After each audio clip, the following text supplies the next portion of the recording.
The invisible invention that made us human. There's a moment in every human life that feels almost magical. You look at someone else.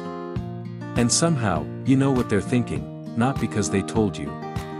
Not because you saw it happen, but because you imagined it, you guessed their fear. Their hope. Their intention, and more often than not, you were right. This ability feels so natural that we rarely question it. But here's the strange part, for most of Earth's history, no creature on this planet could do that, not like we can.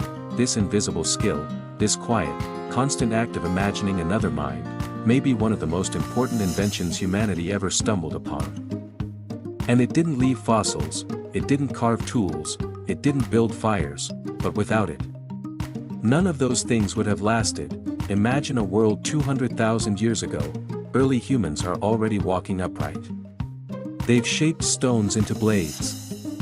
They've learned to hunt in groups. They are clever, but something is missing, because being clever isn't the same as being connected. A group of hunters can only go so far if each individual sees the world purely through their own eyes. If I don't understand what you know, or what you don't know, if I can't predict your actions, your fears, your decisions, then cooperation breaks down, and without cooperation, survival becomes fragile.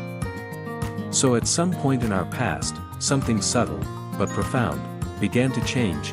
Humans started developing what scientists now call a theory of mind. Which is just a formal way of saying, we began to understand that other people have minds separate from our own. This sounds obvious. Of course other people have minds, of course they think and feel differently than we do.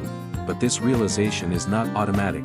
Even today, human children don't fully grasp it until around age 4 or 5. Before that, they assume everyone knows what they know, everyone sees what they see, everyone believes what they believe.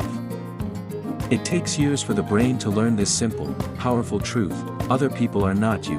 Now imagine the first humans to truly understand that, not just instinctively, but consciously. Suddenly, everything changes.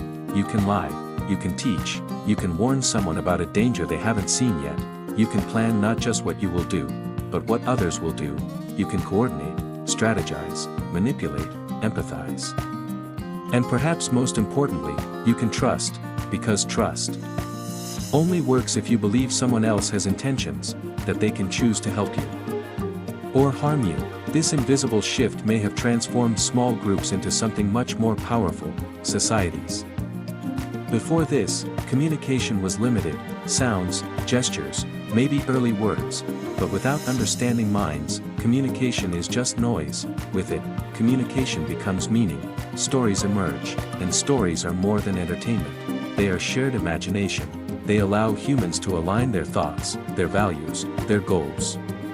A story can warn an entire group about danger without anyone needing to experience it firsthand. A story can unite strangers under a single belief. Story can outlive the storyteller, and here's where it gets even more interesting. Once humans could imagine other minds, they didn't stop at the people around them. They started imagining minds that weren't there at all. Spirits, ancestors, gods. For the first time, humans could believe in beings they had never seen, but could still understand, because those beings had thoughts, intentions, desires, just like us. This ability to imagine invisible minds may have shaped entire civilizations. Shared beliefs created stronger bonds, larger groups, more complex cooperation. It allowed thousands, even millions, of people to act as one.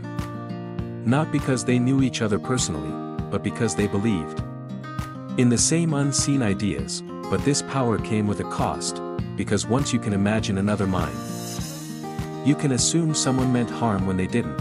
You can project your fears onto others. You can create enemies out of strangers. And so, the same ability that allowed us to build communities, also made conflict inevitable, because when we guess what others are thinking, we are not always right. Even today, this ancient skill shapes nearly every moment of our lives. When you send a message, you imagine how it will be received.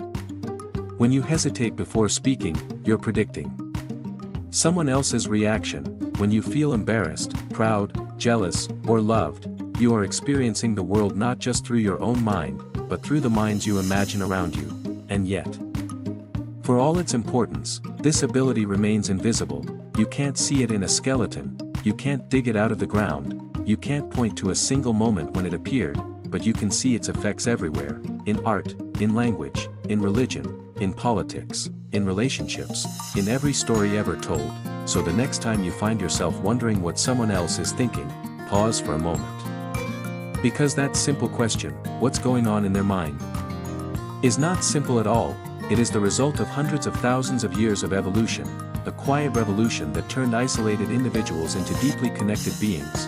It is the reason we can cooperate with strangers, the reason we can build cultures, the reason we can love people we've never met, and perhaps, it is also the reason we sometimes feel so misunderstood, because this ability is powerful, but imperfect.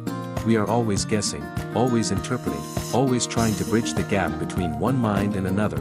In the end, what makes us human may not be our tools, or our language, or even our intelligence, but this strange, invisible gift, the ability to imagine a mind that is not our own, and to care about it, as if it were real, because to us that it is.